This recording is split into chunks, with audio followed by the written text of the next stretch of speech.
replayers, don't forget to tweet me later. Let me know what's going on. All right, guys, I'll give everyone a few minutes here to hop in so I can answer one of the questions you guys have been asking about. So, hey everyone, say hi, let me know where you're at, what you're training for, what's going on, and we'll get started here in just a second.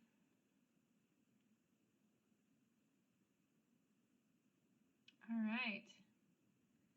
Hello, hello. So if you guys are new, don't forget that tapping the screen is what makes the little heart show up and just lets me know we're talking about something that helps you. And definitely say hi. I see a lot of you that I know joining, but new folks, make sure to let me know where you're at and what's going on. All right. Hello, gang. Let me get this turned around. So, I know, right? I mean, I'm a little biased because I do love it, but I got some good hair going for you guys today. That's why this is runner scope, not, fashion scope or anything else. I'm a runner. Hey, Orlando! Oh, fabulous. Well, hopefully we will meet up at some point, fellow Orlandoan. And Lisa, hello. Okay, great, guys. Well, one of the questions that I've gotten lately has been on protein powder. Ooh, Colorado. Ah, thanks. This is the work from home hairstyle. I appreciate that.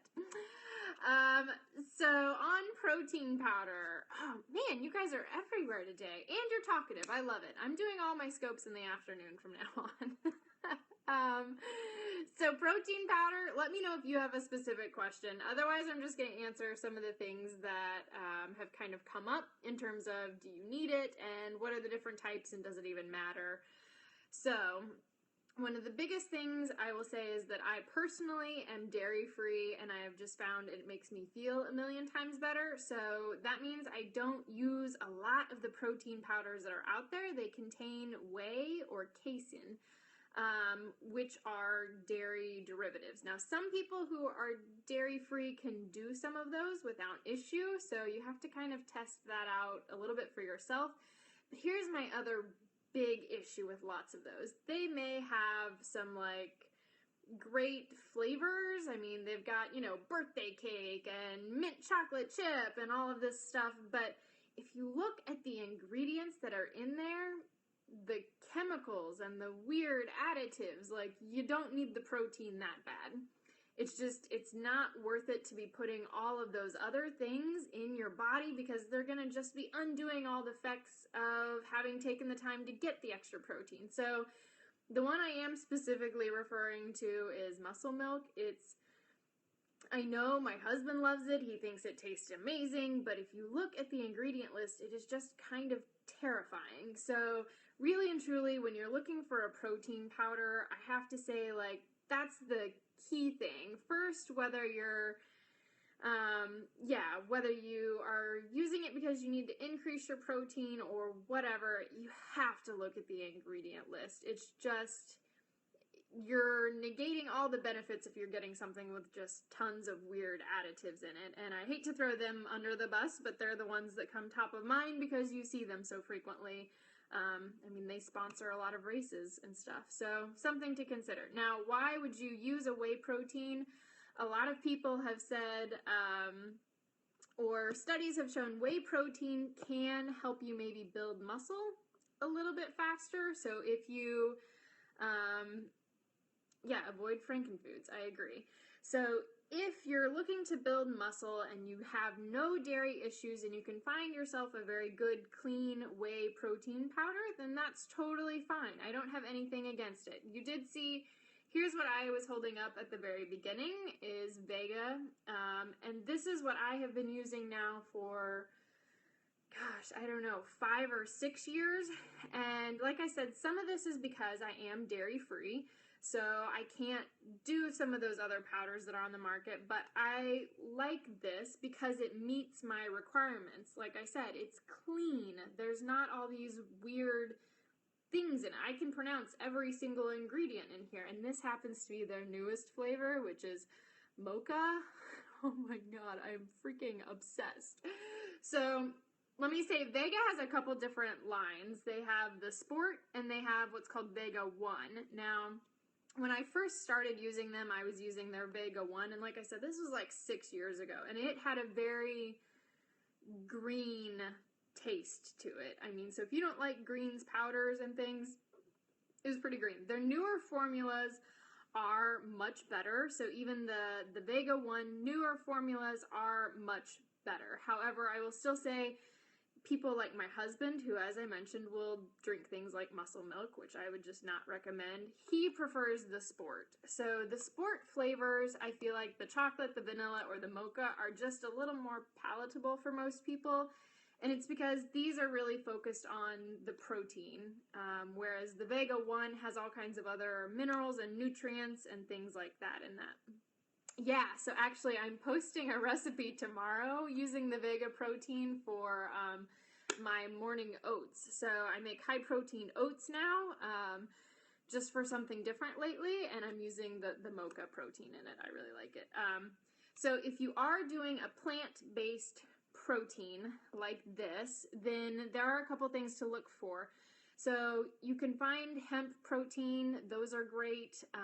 This I like because it's kind of a mix. So it's pea protein, they do sabi seed, sprouted whole grain, brown rice, and alfalfa.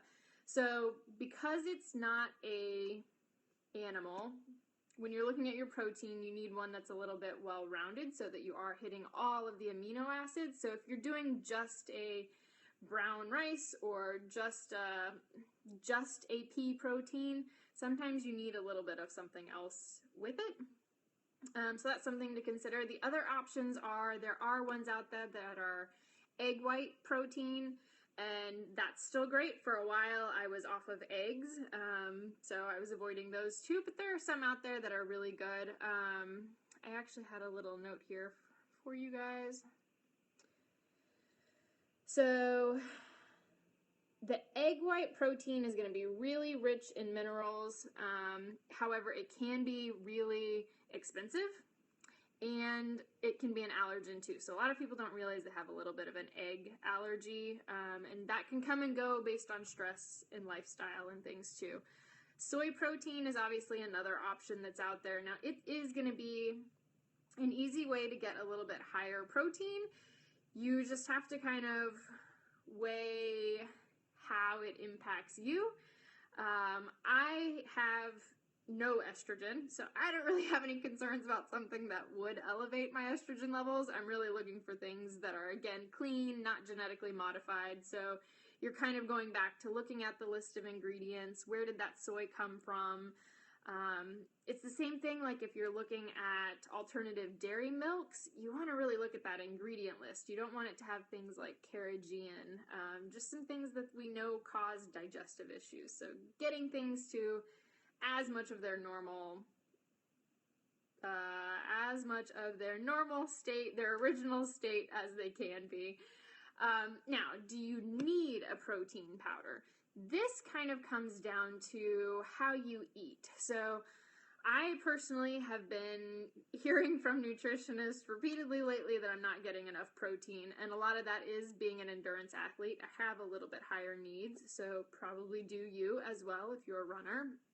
So if you are at every meal consistently focusing on, whether it's a plant-based source, getting enough beans, enough tempeh, or, chicken or salmon or whatever, you're probably doing okay. I just can't eat large portions of meat. It just kind of messes with my digestion. I don't feel that great. So for me, having at least one serving of the protein powder a day works. I usually do like a half a scoop with something in the morning, so a half a scoop in my smoothie or in the protein oats that I'm going to post tomorrow, and then maybe I'll use another half a scoop kind of at the end of the day, because you can make sort of a dessert shake or mix it with the bananas for ice cream and things like that.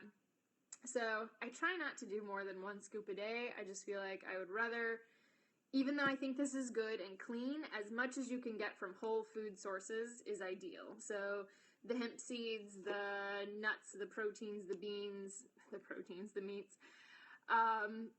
So that's kind of, I hope, answering the protein question that I've been getting. Some require right after workout. Oh, those different. Oh, okay. So yes, so directly after a workout, whether it is weightlifting or whether it is a run, you need to get in some protein, and that is to help your muscles just start the repair process. So what kind of protein you get in doesn't really matter. Like I said, if you can do dairy products and you can find a clean whey protein powder, I would definitely say go for that. There is some research that shows whey protein works really, really well, but that really comes down to knowing that you can handle dairy. Otherwise, any kind of good clean protein powder right after is fine. So the source doesn't matter. The powder is nice in the sense that your digestion doesn't have to work so hard to start getting the nutrition. So that's one benefit of doing it right after instead of trying to do like a meal of 3 or 4 eggs right away. So that's one reason. Yeah, I think that's all I've got for you guys on protein powders, unless you have other questions on it, which I'm always happy to answer. So the last thing is just a reminder that I do still have the giveaway up on runtothefinish.com, which goes through the end of this week, and the giveaway is for a GPS heart rate watch, which is a TomTom watch. It's the one you see me wearing most of the time, so it does the heart rate through the actual watch on your wrist. It's an iPod and a $100 gift card to Dick's Sporting Goods and a mobile My Charger that is kind of all sports, so you can take it everywhere, get it wet, whatever. So I think that's a pretty fabulous giveaway. I'd be happy if I could win it. So that's what's going on, gang. That was your runner scope today, and I do have a list of questions from you guys to answer for the rest of the week. So I think we'll keep trying this maybe 2 o'clock time slot and see how that goes. You are so welcome. Thanks for being here. Like I said, guys, make sure you're always swiping left to follow so you don't miss future runner scopes, and share it with your friends. And I will see you guys again tomorrow. Feel free to tweet me anytime. I'm always happy to talk running with you.